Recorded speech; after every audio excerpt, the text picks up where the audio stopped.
Okay, I think we'll get started here shortly, folks. So thank you everyone for coming to today's presentation on PaaS and container innovation. What is new with Azure App Service? I will be your host this afternoon, Stefan.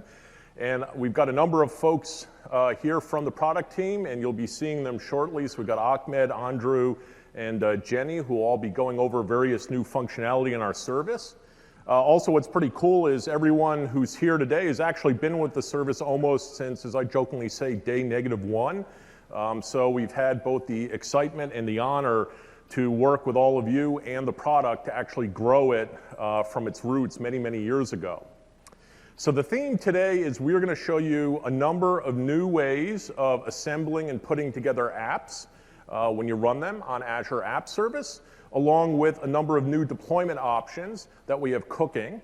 You're going to see a lot of examples that apply to the Linux side of Azure App Service, and that's actually sort of the first part that we're going to go through. And then you'll see some investments we've been making in our command line tools, and then we'll round out the demos this afternoon, focusing a little bit more on the Windows side of App Service. And so again, I suspect a lot of you already know, but one of the major things that we've grown up in over time is we are no longer just a Windows-only PaaS service. So we have great support for both Windows and Linux developers and all the different frameworks and platforms that run on those. So just sort of a quick overview where we're at today. Like I said, we started out small quite a few years ago. You can see the numbers here. Now we're a pretty big global hyperscale service. So hundreds of thousands of customers, getting pretty close to the 2 million mark in terms of number of apps, and running literally billions of requests a day on our service. And that includes everything from the smallest developers running on our free tier, just sort of kicking the tires. Maybe they're starting out learning how to write Node or C# on our platform. And we support all the way up to the higher end of the spectrum, where we have multiple customers from retail, from finance, from insurance, you name it, that are all running millions and millions of mission-critical, high-value transactions every day, pumping it through our platform around the world. And so to sort of give you a flavor for that, I'm very pleased to introduce here one of the dev leads from Starbucks, Vivek, and he's going to come up and talk about sort of the Starbucks journey to the cloud with Azure App Service. Thank you. Hi, I'm Vivek Raman. I'm excited to be here to share our journey with Microsoft Azure. I lead the workforce management team at Starbucks. We are very heavy on open source, primarily on Java. The workforce management is a crucial component in Starbucks. It handles the scheduling, labor, and time and attendance systems for Starbucks. So as you can imagine, it's a very critical system, running transactions of 10,000 stores and over 200,000 partners. So we cannot afford to be down. As we started our journey, we designed this application to be an on-prem application with Java 8 and Spring Boot. We had a new enterprise focus in the middle of the project that said, hey, cloud first, native first. So we had to pivot from an on-prem architecture and deploy onto the cloud. It was an incredible journey, and it was made possible with zero impacts to the timeline. How so? Because of this wonderful team over here, Asir and team, shout out to them, the app service team. We were able to leverage the artifacts that we had developed for an on-prem architecture and deploy it onto the cloud. The components supported Spring Boot integration natively, like the web apps, the API jobs. They had very less modification to the piece of code that we needed to make it run on the cloud natively. My engineers could now focus on delivering business value because the platform as such is maintained by Azure, and all the patching and the security aspects of it are taken care. My developers and my technical teams are really happy in focusing on delivering business value to the clients. As we embarked on this journey, one of the key differentiators was automation. We have a zero-touch provisioning system using our on-prem CDCI, and we leverage the ARM templates to provision an entire region on cloud in under 3.5 minutes. If you imagine us doing that on-prem, it would take close to 3 months. So that's the win that we got when we moved to Azure. As we had the maturity model set up in Azure, we quickly realized that the auto-scaling capability and the productivity of our developers increased because of all of these put together. Glad to be here to share our journey. If you need more information, visit us at the Starbucks booth at the Expo Hall. Thank you. Great.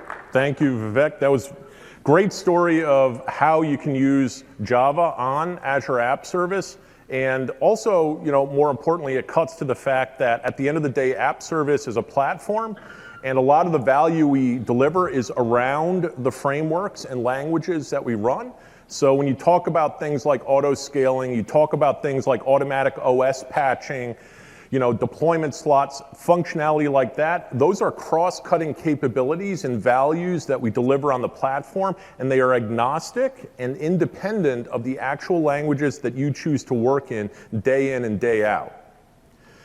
So for the first set of demos, and to set expectations, we're going to be intentionally very demo heavy here because I know most of you developers, DevOps, working with Azure and working with platforms day in and day out. I'm going to bring up Jenny Lawrence, who's one of the devs on our platform and has actually written quite a few of the pieces of functionality you're going to see here today.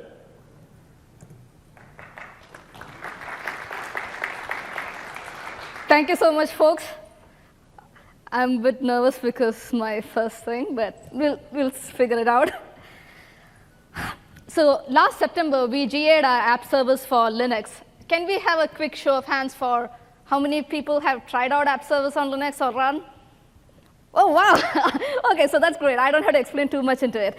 But for the rest of you folks, we have two offerings. One is we let you run your existing web apps, which is running on Linux, which is either PHP, Node, Java is in preview now, Ruby, etc. You can just take your existing web app and deploy it on app service, which is running behind the scenes on Linux. The second option we have is if you already have a Dockerized web app, you can actually just push the Docker image to your repository of choice and just configure web app for Linux to say, web app for containers to say, here is my image name, and go run. So these are the two things we had on day one. What we didn't have is the support to run Linux workloads on app service environments. Today, I'm excited to say that we now have Linux support for app service environments, or ACE, as you would call it, or as I'm going to refer it later. So what do we have in ACE? Oh, OK, how many people have used app service environments? Yeah, that's a good. So app service environment literally is, think about it as a multi-tenant infrastructure which we built to run app service. We just said, you know what? We will let customers provision the whole thing to run their workloads. So what it means is it's fully isolated and dedicated to the customer's environment. The second thing is we let you provision it into a VNet, so you have much more tighter controls into who can access that resource. So let me now demo just creating a Linux web app into an app service environment. So you start off with create a resource, and you can go whichever way you want, web to get started. And you can either choose web app for containers or web app. I'm going to say web app for containers. You can enter, you give in the name of your website, Gilo demo ACE app 1. OK, subscription 1 is my sub.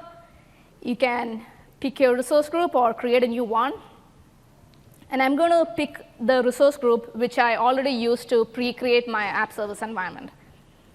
The next step is, OK, let me pick an app service plan to run this web app. And here you can see my existing app service plans, which were already created, or you can always go ahead and create a new one.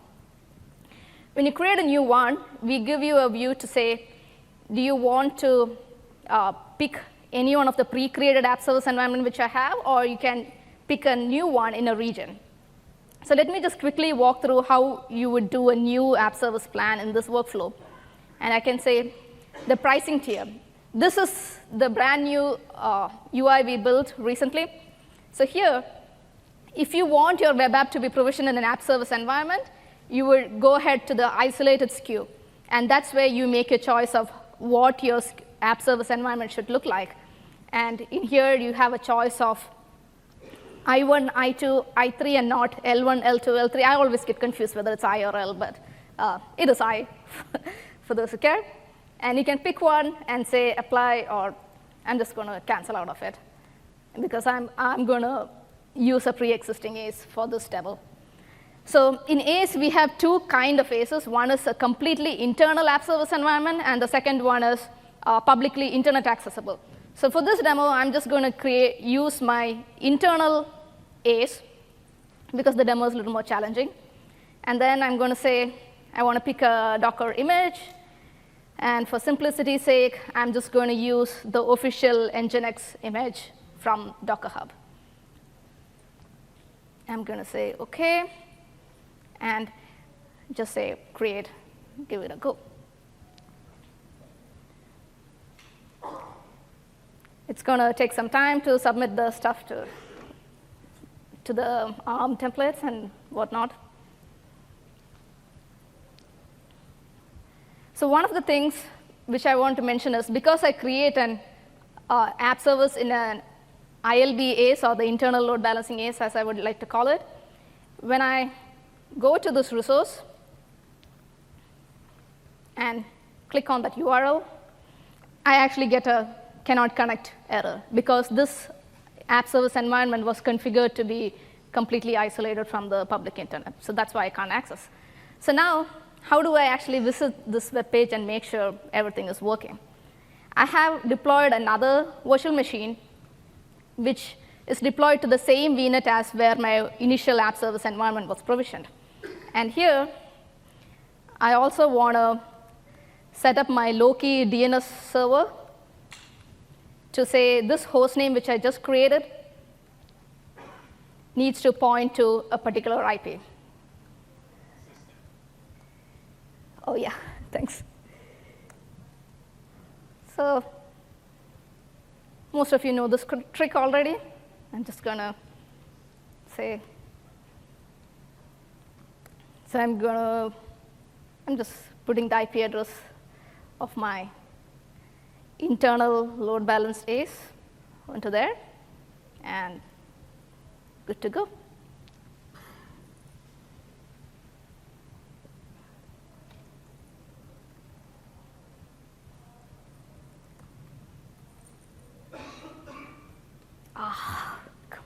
I thought I had the host name there pasted, so I'm just going to copy it one more time.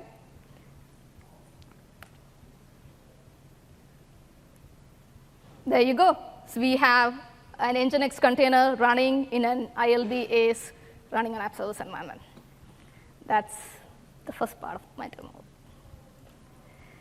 The second thing which I wanted to showcase was that we have made some pricing tweaks and my SKU tweaks, I would call it, just to make Linux more accessible for most of our customers. So one of the things which you would now see when you create a new web app or web app for containers is that the SKU page looks slightly different from what it was before. So let me just click on here. When I say create a new app service plan, and you look at the pricing tier, we now have, for dev test workloads, we recommend basic SKU, and we now have a free plan of free for 1 month basic SKU for people who want to try out Linux. For production, we want folks to, OK, I think I messed something up when I created. We have S1 and then premium V2 machines, which has D-series compute. So let me give a good enough name. So create out of here, create new. Let me see whether this page loads better this time. Oh, I know why. Yeah, thanks, Stefan. I had an app service environment selected, so that's why it didn't let me. I don't know why. OK, there's something wrong. I'm not just going to spend time on it. OK, moving on. The next things we wanted to talk about is some of the additional features we have added for web app for Linux. For those who have used web app for Windows, you know that Azure authentication is a feature which was there for some time, and it's like a very popular feature. People use it, people like it because of the ease of use. So we now have Azure authentication for web app for Linux and web app for containers. So let me give a quick demo for that. So I have an app already created. And you can now see that the authentication and authorization page lights up for this web app. And I have configured app service auth to be on. And I've said the action is login with Twitter. And I've set up the Twitter credentials with the key and secret. So let me make a request now to that web page to see how the experience looks like.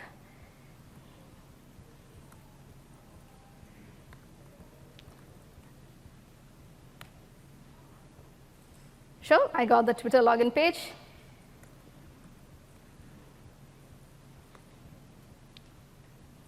There you go. So I have a basic Twitter app, which just prints out the top 3 tweets. So if you visit this app, you would actually see your most recent 3 tweets in there.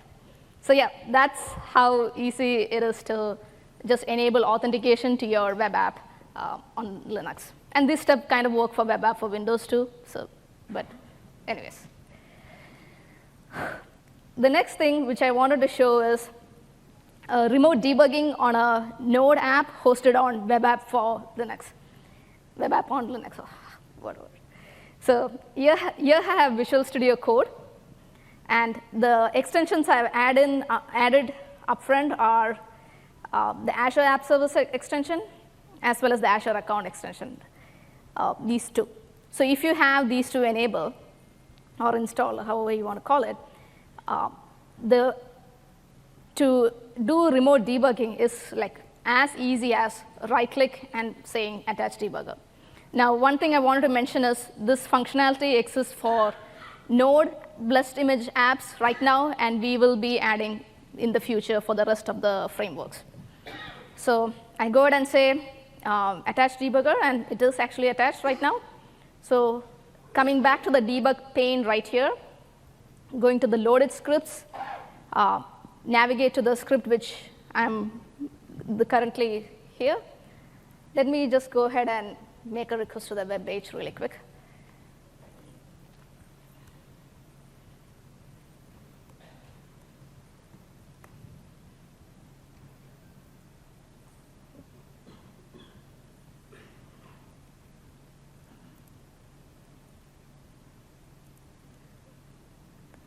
Sorry, it was build demo debug, sorry.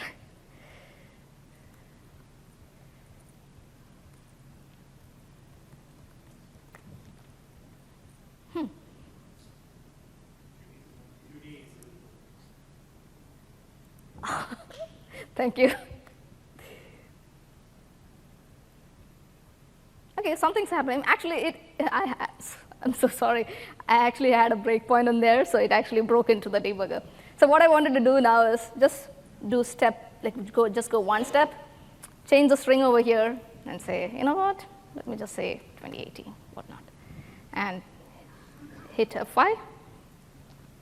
There you go. So we were able to modify that script during runtime, just like that.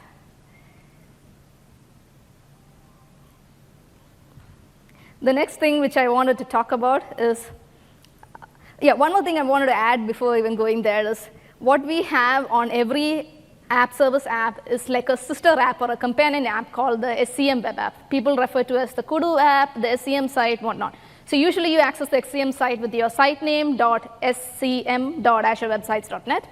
And this site allows us to do like a lot of interesting things. One of the things we can do is we can establish a WebSocket connection from your client all the way to the SCM site. We have configured the site. The site runs on the same machine as where your main site is running. So technically, you can make the site talk to your main site and get information out of there. So for Windows, you can do things like Process Explorer, create dump file, whatnot. For Linux, we have some interesting scenarios. And the remote debugging is one scenario we built through that infrastructure. The second thing you could do is you can actually connect your SSH client to talk to your container. So let me show you that. So using AC CLI, I can just say, run one command, say, create a remote connection to this web app. And in this case, the web app name is JLaw Tunnel Demo. And sure enough, it says it's ready. You can now connect. So I'm going to use putty here and the arguments to PuTTY I gave was, it's the local machine. So what this does behind the scenes is the AC CLI opened a WebSocket listener, or a SSH listener, so you call it, and PuTTY, you can configure PuTTY to talk to that listener. So it says, yeah, I'm now connected. So home. So I can see that this height has 3 info. So let me just make a request to say welcome.txt. This website is running. Yes, there is something. So how about, let's say, echo test to test.txt. That's it. And then say test.txt. There you go. So basically, we were just able to SSH to the container, put some stuff in there into the file system, and your main web app actually just started serving that request.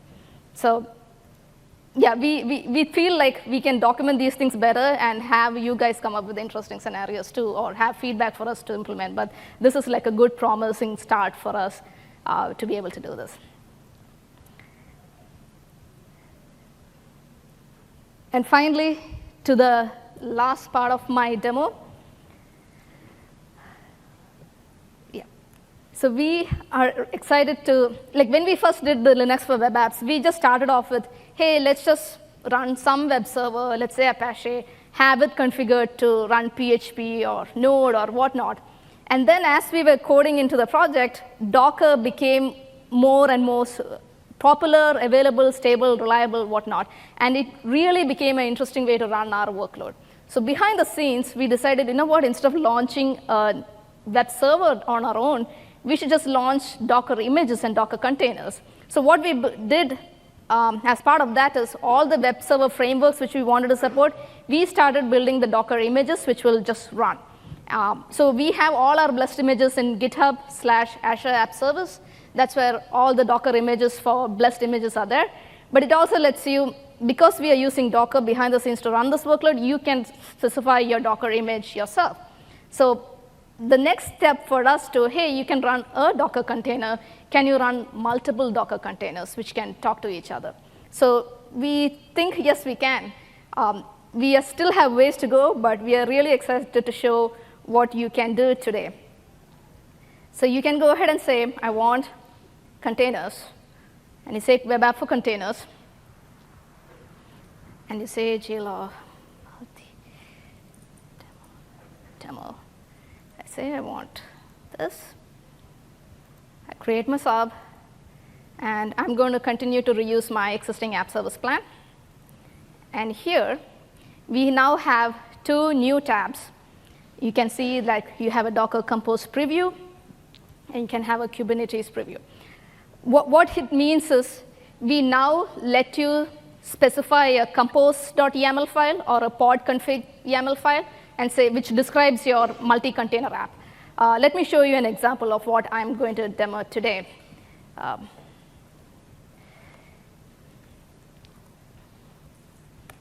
So this is a sample multi-container app. This example is used in the Kubernetes demos as well, but it's pretty much a Redis cache backend. It's fronted by a web server. It's a voting app. So in here, you can see that there are 2 services here, Azure Vote Back, Azure Vote Front.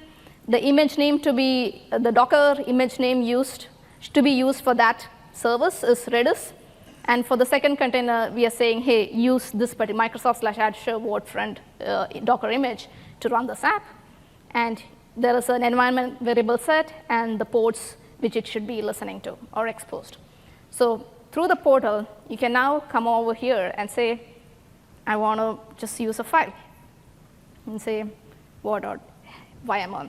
So in here, now the system automatically loads the payload over here.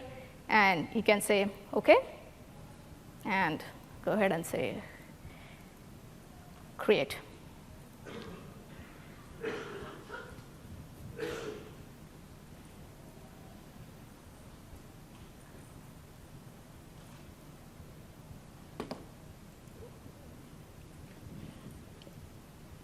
So while it's deploying, I would also want to briefly talk about, like, for those who have used Kubernetes, port config is how you would define similar to like a compose.yaml. OK, so sites up. let me just make a request. This is the cold start. It shouldn't be too long, but we'll see. The other thing which I wanted to show you was if you come to this the container settings page, we now have a way to actually see the logs from the actual VM in the Azure portal itself. So let me try to see whether I can scroll it. Yeah, there you go. So right here, the logs are, actually we can see that the container is, both the Docker containers are started. They are started in the same Docker network, so they can talk to each other. And let's go ahead and see. There you go. So multi-container demo app is launched. You can go ahead and vote. This just works. So one of the other features which I wanted to highlight was another app which a partner team built. They call themselves the Global Black Belt team. This is a really cool app. Let me just launch that for you too. This is backed by like 4 different Docker images. They're all talking to each other. You start rating. I'm going to give C# my vote. I'm going to submit. And yeah, you can all rate this app too. The cool thing about this app is the way it's set up. Firstly, this one is backed by a MongoDB database for the data. So you can see in the configuration, we have your main web container. Then you have a sites container, subjects, ratings. And all of the 3 subjects, ratings, and site, they all have an environment variable which said, and it's set in this format. So it says MongoDB URI is $custom connection string underscore MongoDB underscore URI. Now, where is it getting that value from? That is being fetched from the application settings, connection strings configuration. So here, we provide you a way to securely, any secure properties you have for your web app, you can set it through the main app service portal, but then use it in your compose or cube file with the $bang notation. And that, I think, is like pretty sweet. We will have more features to talk about in blog, but this is all I have for now. Thank you.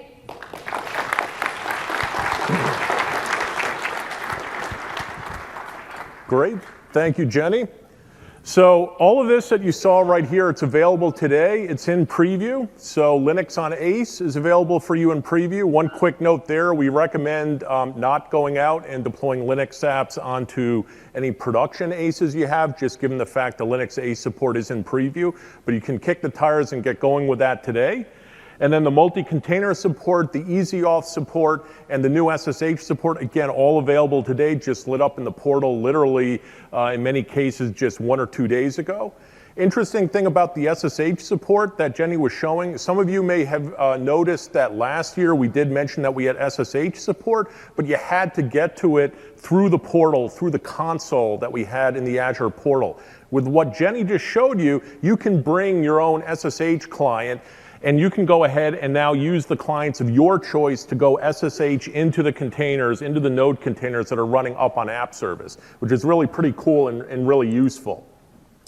One other thing I'm going to do is just show you real quick, because I know there was a little bit of a glitch in the portal in terms of sort of the new scale up and scale out experience. And this is something that we just rolled out. It's available for both Windows as well as all of our Linux customers. And like we said, it's a little bit of a different experience, so you can see what we recommend for your dev test workloads, for your production workloads. And let's make sure we're actually displaying. Thank you for the hint. That would help for everyone. Okay, so here I am. I'm in the scaling experience inside of the portal. And you'll notice that when you click into it, you'll see we give you our recommendations for your dev test workloads, production, as well as the ability to run in app service environments.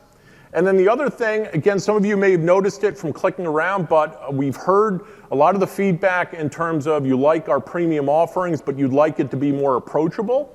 Well, if you notice here, we now by default show you the new scaling sort of slope that we recommend for folks. So you go from S1 to P1 to P2 to P3. And if you take a close look there, you'll notice, for example, P1v2, that is actually the exact same price that the standard 2-tier is listed for. And similarly, for the next step up, this is the same price you would get with the standard 3 tier. So what this means for all of you is if you're in one of our newer scale units, and most of them built out in the last year have this, you will be able to go out, and when you're ready to go into production, instead of normally going on to an S2 or an S3, you can instead move on to the premium V2 tier. It costs exactly the same as those standard tiers. You'll get the more powerful D-series performance, so ACU for ACU, you'll actually get more out of the PV2 pricing tier, and you'll also be able to scale out to 20 instances. So what that means is all of you who used to be running on S2s or S3s, if you can move up to PV2, you'll be able to get that extra horsepower and be able to scale your app service plans out to 20 instances without any step up in terms of the price. So yeah, hopefully that'll be useful for a lot of you. And like I said, we do listen to you when you give us the feedback, even if it's sometimes uncomfortable, and I know it may take a little time to get to stuff, but we do listen and we do make those kinds of changes to our service. To wrap up one thing on Linux, one thing that I wanted to point out is actually the multi-container capability that Jenny just showed you is something that we have had in app service on the Linux side since day one. Underneath the hood, we front end our apps with Nginx, and we've actually been making use of that now for the better part of a year. And then similarly, the EasyAuth support that Jenny just showed you, where, for example, you can log in now with your Linux apps using your corporate Azure Active Directory or using a public OAuth provider like Twitter or MSA accounts, things like that. That's actually implemented, again, using a container that's sitting in front of your app. We just set that up for you automatically, and as I sometimes like to joke, automagically. And basically what we said is, look, we have these multi-container scenarios. We're using them internally ourselves to enable this functionality. Why don't we just open it up and make it available for all of you to use as well? And so, for example, what I've got up here on the screen, this is a very simple canonical scenario of where we think the multi-container support for Linux on app service is really useful. You're going to run your favorite CMS like WordPress. Maybe you need to do some URL rewriting magic in front of it, so you run an Nginx container in front of it, which is one of the things Jenny showed you. And then similarly for performance, maybe you just want to get up and running quickly on a Redis cache and you're not ready to move and go run it on sort of the managed service, so you just throw in a Redis container. But then given the fact that you do want to be able to scale this out and you don't sort of want to be locked into a corner, you can still go out and set up the connection strings for your WordPress app to point at our MySQL database service. And now what you've just done is you've built a very simple, very useful multi-container scenario. You can safely scale it out, so you don't have any worries on that. And then down the road, for example, if you decide, something, I don't want to run Redis, chewing up the same memory as the rest of my containers, just with a change of a connection string, you can choose to move your Redis cache dependency out, for example, to the managed Redis service. So, okay. So that's Linux app service. Next, I'm happy to bring up Ahmed, who does a lot of work on our CLI. Cool. Yep. Yeah, actually, I'll just stay with the. Yeah. Okay. So thanks, Stefan. So, I'd like to talk to you guys about some of the improvements and the simplified experiences that we are bringing to Azure CLI, specifically for app service. So. Let's just, okay. Yeah, let's go with this first and then the other one. So let's assume that you have a code for your app. So here's usually the steps that you're going to do in CLI. You're going to create a resource group. First, you need to know what's a resource group. You created it, choose a location, and then go and learn about what's an app service plan. So if you're new to app service, you need to learn about app service plan. You go and create it, think about, okay, like if my app is Node, I would like to go to Linux, or for example, .NET, I would like to go to Windows. So you need to learn about all that. And then you go actually create the app. And then you have the app, and then like what I'm going to do with it. So for example, you can go and hook it to GitHub. You can go and first change the app settings on your app and use zip deployment. So you build when you deploy. Next thing, you actually need to zip your app and then upload your zip file. So the problem there is to be able to learn all that is just too cumbersome if you're new. or you just have code and you want it to work. So we shipped, okay, let's just go back. Okay, so we shipped what we, okay, here we go. AZ Web App up. So how to get to AZ Web App up? First, you need to get it through the extensions, and if you go and install the extension, AZ extension add web app, you'll also get AZ Web App up. You'll get the experience for SSH and experience for snapshots, which I will actually talk about right after this.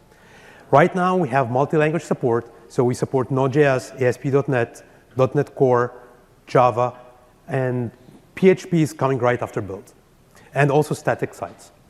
We'll also move that and get support later for multi-containers, for containers, and web app for containers. The idea about it all is you provide the code, you do one command, and the command should figure it out. So let's actually do a demo.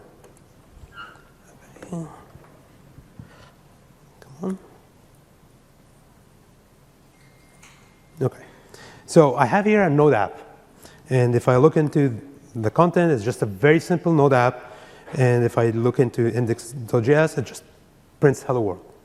So if I just go and do AZ Web App up, and I specify a name. So build 2018 Node.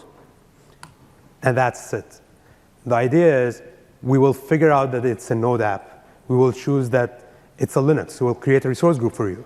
We'll create an app service plan for you. We'll create an app. We'll configure everything. We upload it and tell you when it's done.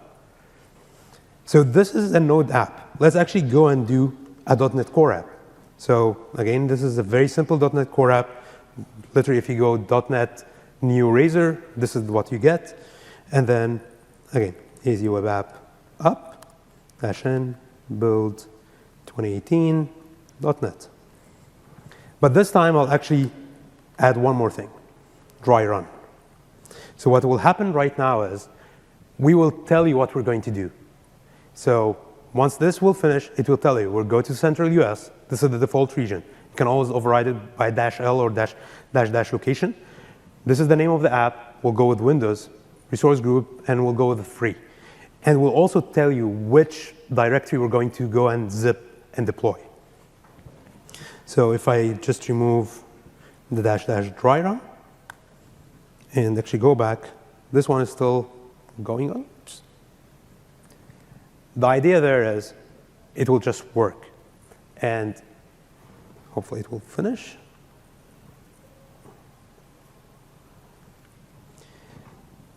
The thing is, using extensions or CLI extensions allows us not to give you updates every 2 weeks, but we actually can literally give you updates every day. So go and try it out. And if you have any issues, just open an issue on GitHub. The links will be there. I'll show you the links. And we will go and figure it out. If you need more, for example, more features, new languages, tell us, and we'll deliver.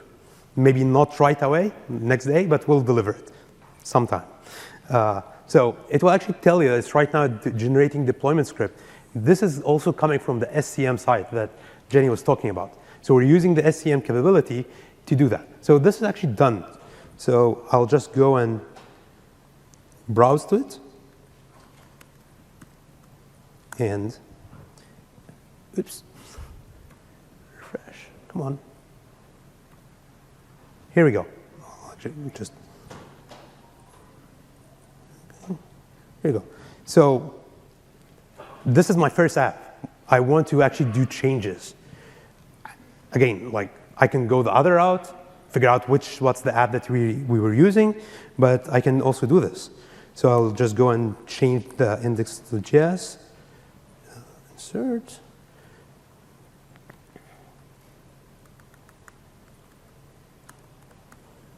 Okay. And then literally rerun the same app, same command. And we'll know that it's already existing. We know that the app is already existing, and we'll zip it and ship it again. So let's just see, okay, this one also done. We can go and look at it.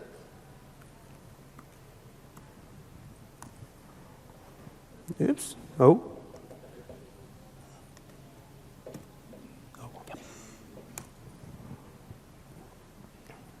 And okay, well, it worked right before this demo. So, okay, so let's see. Like if I refresh this one, actually the command did not finish yet. Okay, it did finish. Okay, here we go. So you change, same command, it will just work. So again, as I said, we were planning to bring this to multi-containers, containers, and so on. Sure. Yeah, that's actually a good question. So what we're doing is we have like a mapping between languages and OSs. So if it's a .NET or a static, we basically create a Windows app. It's easier. We have the best chance for this app just to work. And that's the whole idea. You have code, and you just want to have it in the cloud on Azure, and it's just working. If it's the open source like languages, we just default to Linux. So switching gears. So one thing that is also like we have been doing a lot and we're thinking or getting a lot of feedback about is the Azure App Service backup and restore feature. People keep telling us and like yelling at us, we want more than 10 gigs of backups. We have been saying we're trying, but what we said is like, okay, we're not going to fix backup restore. We'll actually just go and create a new feature. So just to confuse you. So here's an app, and this is the standard one. Like it's just, this app is premium, but if you go to backups, right now, if that app is in premium, and it doesn't need to be premium for this feature to work, but it needs to be premium to restore for. What we do is we actually use our internal backend snapshots or backups that we take for everything in our system, and we allow you to restore from. Usually this happens every hour, so you will have hourly granularity, but it could take for some scale units up to 6 hours. So you'll see one at least every 6 hours. So this one was created on Thursday, and you can see like there's almost one every hour. Because I like CLI, I'll just go and actually use CLI. Okay, not this one. This guy. No, not this guy. This one. So again, you can get the same command using the extensions. The whole idea about extensions, if it's a new command or experience that we don't really know if it's that right experience or not, let's ship in extensions where we can move quickly, and then from your feedback, we can then basically moving it to the Azure core. This command under config, which also like if you go to config, you will find config backups. It will just list all the snapshots. This will be a very long list. Let's assume that I actually chose one before. And again, you just do a restore. And actually, it would be a good idea to browse to this app beforehand. So this app is just a simple .NET Core, but like I did a mistake here. It's built 2017 when I did a latest push. So just restore to one that I know it's actually before that push. And the command, well, using ARM, will just go and create that and the request and restore your app to the previous version. You can also choose to restore to a slot, which is recommended because you don't want, oops, okay. Okay, let's do it again.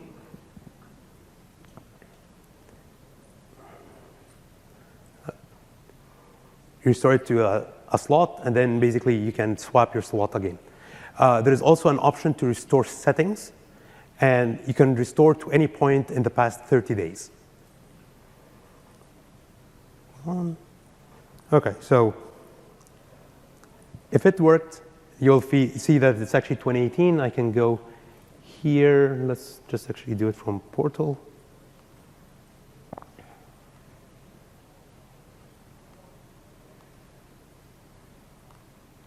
Oops.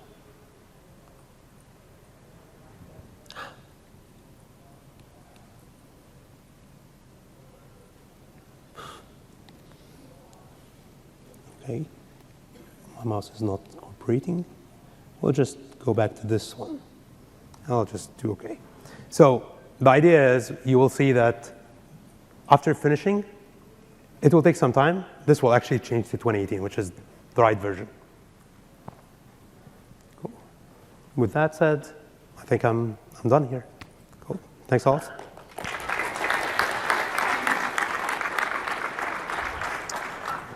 Okay, thank you, Ahmed. So, as we always like to joke, it's always good to see the live code and the live features running, because again, if it doesn't fail at least a few times, you don't know that it's real. But again, all of the snapshot functionality that you just saw, that lit up a few weeks ago, along with getting the CLI and the portal wired up.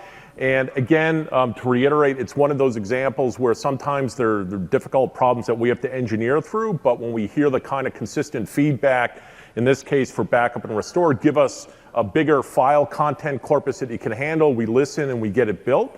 And to reiterate what Ahmed said, again, this is a perfect example where we have functionality within our system that we actually rely on to run the service every day, every week of the year. And this is another example of us opening it up and making it available for all of you. So to close things out, demo-wise, I'm going to bring up Andrew to talk about what we've got cooking for Windows. This was 8.7. All right.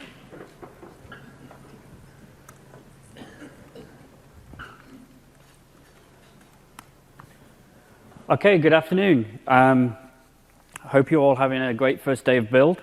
I'm going to talk to you about a feature that is literally fresh out of the oven and is quite interesting considering I was a baker in a past life, so it's very core to some things that I've been appreciative of. We are launching this week a private preview of Windows container support to web app for containers. We've had the feedback from a lot of customers that it's something they'd like to see on our platform after we launch the Linux flavor. So it's something that we're launching this week, and I'm here to show you some of the things that enables, both in scenarios, but also just in speed. So the primary goal that we're talking with customers who look to Windows container support is primary customers that have large .NET framework investments over the years, and for whatever reasons, they're looking to do what we call lift and shift. But they don't want to do a lift and shift to IaaS and then still have to maintain the servers and do all the patching and management and all of that kind of thing. They want to do a lift and shift to a PaaS platform such as ours and get all the benefits of our many years of investment and the feedback that you guys have given us over the years to produce such a fantastic service that we have nowadays. So I'm just going to do a canonical Hello World example, and yep, we're in VS. So I'm going to do a full-fat .NET Framework app, .NET 4.6, but in this case, but it could be 2.0, 3.5, 4. Whatever version that you're running. And you'll notice now Visual Studio has support for Docker built in. I'm not going to choose that, because what I'm trying to show here is you've got a .NET Framework app and you need to Dockerize it. How easy is it, right? Okay. So I'm just going to build this web app, simple hello world, the same thing that we've done. I don't know, we must have done these demos hundreds and hundreds of times at build over the years. We'll just wait for VS to use all 64 gigs and my SSD and my i7 with 4 cores, but we'll see when this comes back up and running. And what I want to show is within a couple of clicks, we can get a Dockerized application out of my .NET Framework app. There we go. OK. So let's go to the default page, make a small change.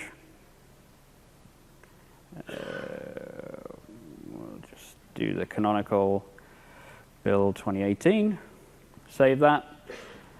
And all I need to do is go to project within inside Visual Studio and click Docker support. And you'll notice in the Solution Explorer on the right-hand side of my screen, I've now got this Docker Compose file. But it's pulled in the Docker capabilities within inside the project. And you'll see already below, Visual Studio is creating the Docker container, pulling in the base image, and off we go from my local dev. However, in our private preview, we don't support the 1709 images. We only support the long-term servicing channel of Windows Server Core and Nano.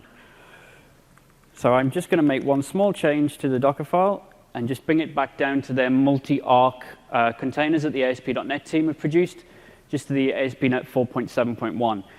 This container, as a base container, has the ability to sense what host it's going onto and decide which base image to push down. I just save that, and then I saw Donovan's presentation in the keynote around we don't let friends do right-click publish, but in this instance, we're going to do a right-click publish because I want to do a nice demo. So we're going to do it to a Docker registry. In this example, I'm going to use Docker Hub. So we do publish. Let me sign in.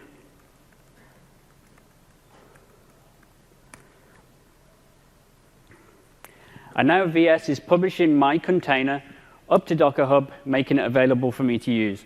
Over time, we will work with Visual Studio, our friends in Visual Studio team, to have an even more seamless integration of this piece so that you push to your container registry and we create the web app, we create the resource group, the app service plan, all the other pieces. So there we go. We should see that publish is pushing up to my Docker Hub repo. And we call that web app 13. So if we go to Docker Hub, in a few seconds, we will see that container. But while we join the dots, let's go into our app service portal. OK, yep. Last demo out of all, everything's gone cold. Just warm it all up. So this literally did come out of the oven at the evening of last night. Me and my son were in the office just finishing off a couple of things. So hopefully all just lights up and we all show the goodness. So web and mobile, web app for containers.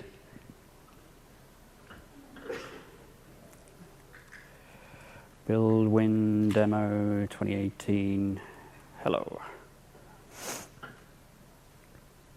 I'm going to change.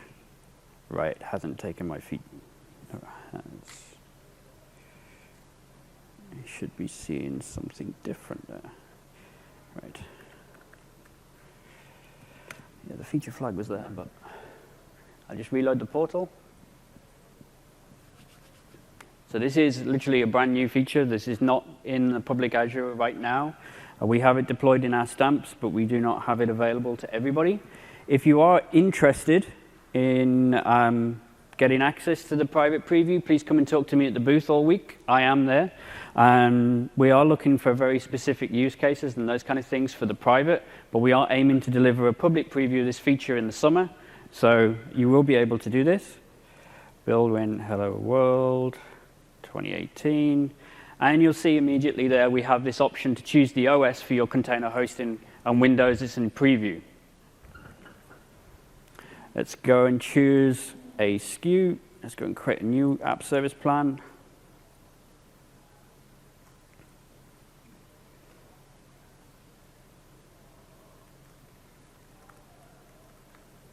And I'm going to choose, and I'll choose 2018, S1, and then we can go and configure my container. So with all the will in the world, that container should be up and running in the background. So, no, I don't see it.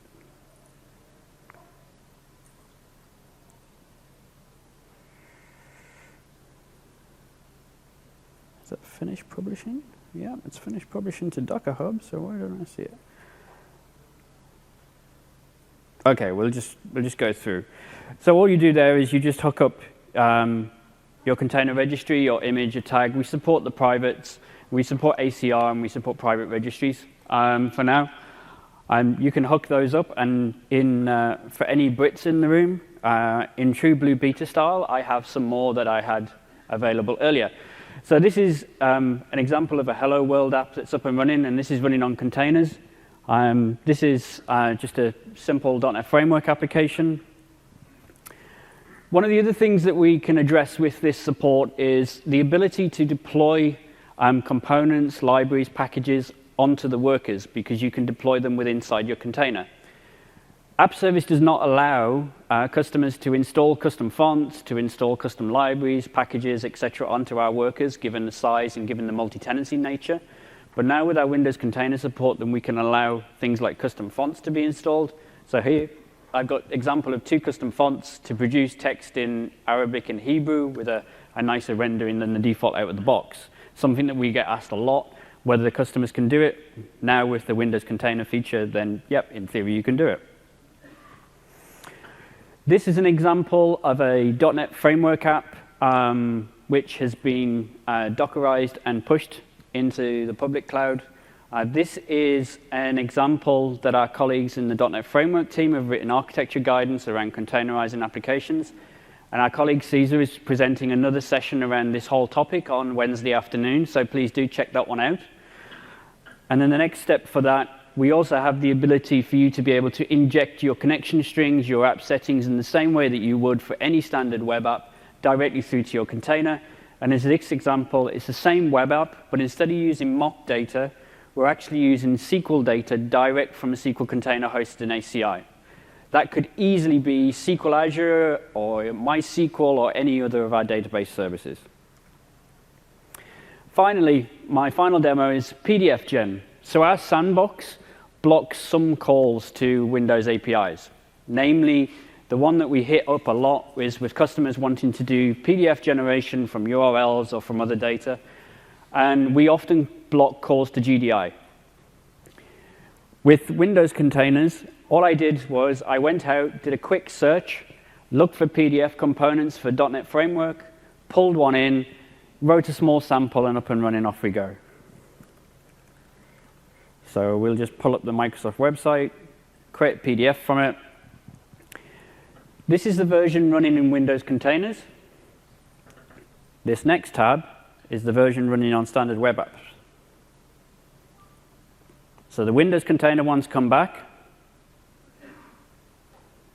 I have my PDF running. So you're now sitting with inside the Hyper-V container as your isolation boundary in your sandbox. You're not sitting inside the traditional app service web apps sandbox.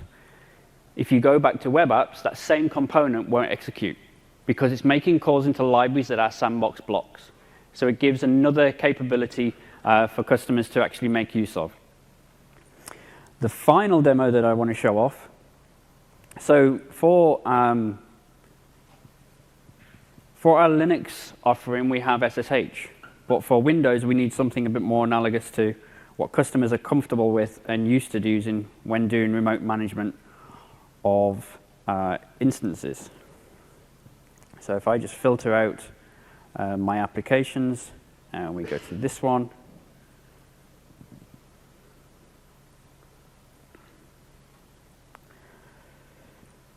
you'll now see within inside our tooling, we have the ability to connect via Windows Remote Management, WinRM. So this gives you a PowerShell access directly to your container. So if I run this up, you get the scripts and the enablement through the portal. We show you what you need to do and how to get it up and running. You use your deployment credentials from your publishing profile, so it's not that you have to do anything particularly onerous. But here we are. I'm directly into my Windows container with inside our service, and I can navigate and inspect and do whatever I wish to do with inside that container. Go up. If I could type, then we'd be OK.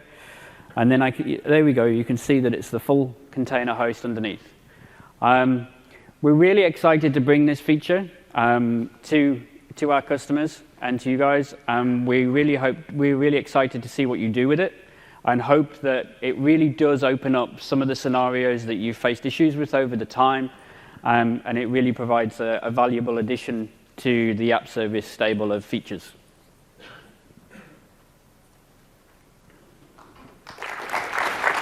Great. So thank you, Andrew. So like Andrew said, this literally, when we say hot off the press, we really mean hot off the press. We did deployments all the way through late last week, and again, our backend and UX engineers were able to push it through, get it lit up over the weekend. So by all means, drop by our booth. Andrew will be there today, tomorrow, and Wednesday, and he can walk you through some more of the details. As he also alluded to, we're going to start out initially with a private preview. It's not our intent to sit around in private preview for very long. We just, need to give it a little bit of bake time. And definitely stay tuned, because as quickly as possible, we intend to ramp this up worldwide and also open it up more widely to public preview in the coming weeks. So stay tuned for that. Okay, so I'm going to quickly jump back to our slides, and just to sort of close things out before we summarize everything, I wanted to touch on one sort of last set of features, things that don't necessarily fit in specifically to a theme, but just in terms of improvements we've made to the service that I wanted to highlight real briefly.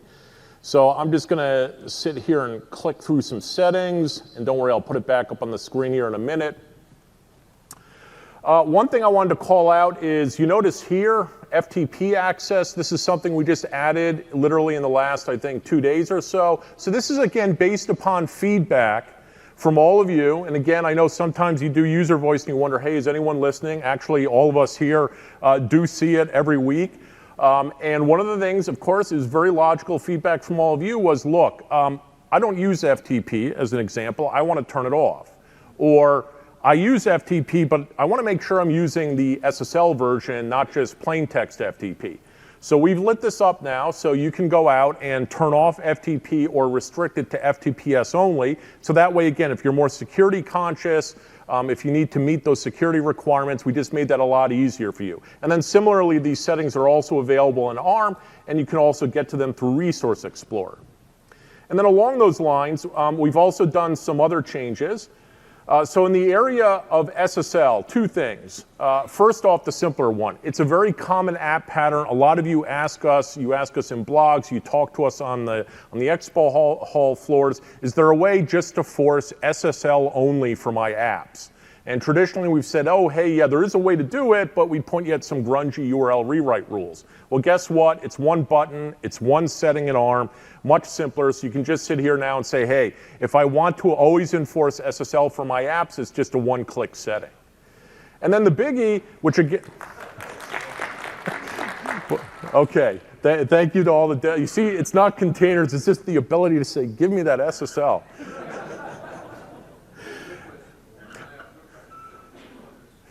Oh, custom certificates. We'll get there. Not quite yet. We're getting there.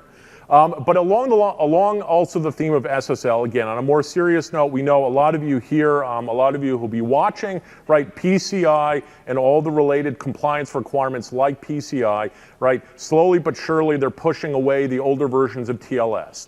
And so we lit it up a few weeks ago through ARM, and then in the not too distant past, again, you can do it through the portal. So with a one-click setting, you can say on the multi-tenant public version of app service, you can say, hey, guess what? I want to require all of my clients to use only TLS 1.2. So it makes it very simple for you now to meet that compliance requirement. And to be very clear, it means you can do that on the public app service. You're no longer having to go down the path of using an app service environment just to be able to say, hey, which TLS version do I want to enforce? Having said that, this same option is also now available for those of you running apps on ACEs, aka app service environments. So you can use this exact same approach. The same way applies both public and the private variation of app service.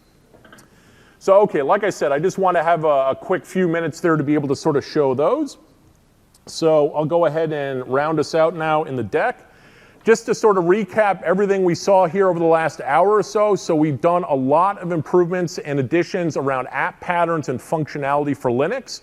So you saw Jenny demoing easy authentication. So you can do that AAD and OAuth authentication with your Linux apps on our service just as easily as you could do it with our Windows apps. You saw remote debugging is now available for you for Node.js, and we will continue to expand that support in the coming weeks and months. You can bring your own SSH clients, which is really cool. That wasn't something you could do before. And similarly, we can also do the SSH variation of FTP. You saw Andrew showing Windows containers. So again, talk to him at the Expo Hall floor if you want to get in the private preview. If not, don't worry. We'll be opening it up in public preview as quickly as possible. And then also for Linux, we showed it to you running on app service environments. So now you have the ability to do that lockdown, do that total isolation, run exclusively in a virtual network, and that's been extended over to our Linux side of the house, again available in preview. I showed you real quickly the new SKU picker. All of you will probably be living and seeing that constantly now as you go through your day-to-day work. The main takeaway is, remember, PV2 should be much more price effective for a lot of you, and it's now sort of our preference as you move up to those production workloads and you're moving out of S1. For Linux, we wanted to make sure it was really easy to kick the tires. So we've opened up, starting today, a little free offer on Linux. So you can run a single instance in an app service plan on a basic one, a B1 plan for a month. It won't cost you anything. So feel free to kick the tires, and we're not going to end up charging anything. And then again, I've just got summarized there at the bottom a lot of the other things we just saw. Definitely give the updated CLI, give that a trial spin. And to sort of drill into that point, that up command that you saw, part of that is our intent to make sure that it's easy to get onto our service. We spend a lot of time concentrating on the mid-tier and the higher end, being able to run those heavier duty workloads, but we also recognize, right, from day zero when we were back running app service initially, it was about just easily getting onto the program or getting onto the service and getting up and running. So that's the whole point of that up command, is to be able to do 0 to 60 really easily and quickly on our platform. So I've got the URL for our team blog that's up there. I know the number of new announcements went up there today. And so again, like if you're curious, for example, about Windows containers, if you just subscribe to that feed and keep an eye on it from time to time, that's where you'll see the news popping up as we move forward into the public preview. So to round things out, I've got here in the slide deck a lot of the other sessions that were going on related to app service. We're just sort of kicking it off here. So there's a lot of other great sessions going on about containers.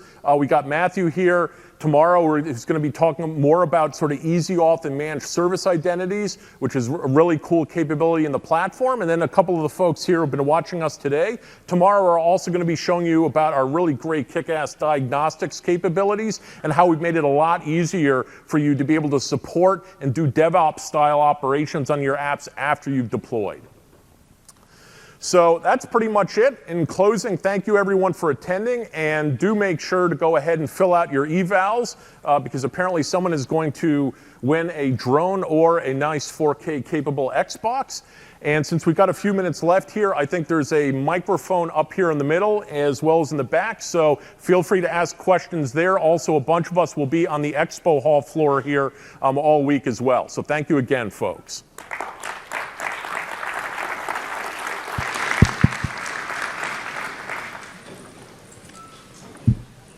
Sure. Are there any plans to look at zero downtime deployments when you do an upgrade? Have we been able to look at geo deployments? No, so cross geo and no downtime deployments like Brew Green Stack. Yeah, so there's a lot of work that's been going on with that. For example, part of the reason why you see the snapshots capability that Ahmed just showed you earlier is we're actually going to be building off of that to make it easy to ship that same code around the world and to be able to set up that kind of geo-distributed topology. Today you can pull it off, but you have to assemble the pieces, but you'll actually see more of that being automated here as time goes by. Okay, and specifically when you upgrade the code, the current app goes down, is that correct? No, it doesn't, because remember, as a service, and this was what I was alluding to earlier, does our service bring your app down when you upgrade it?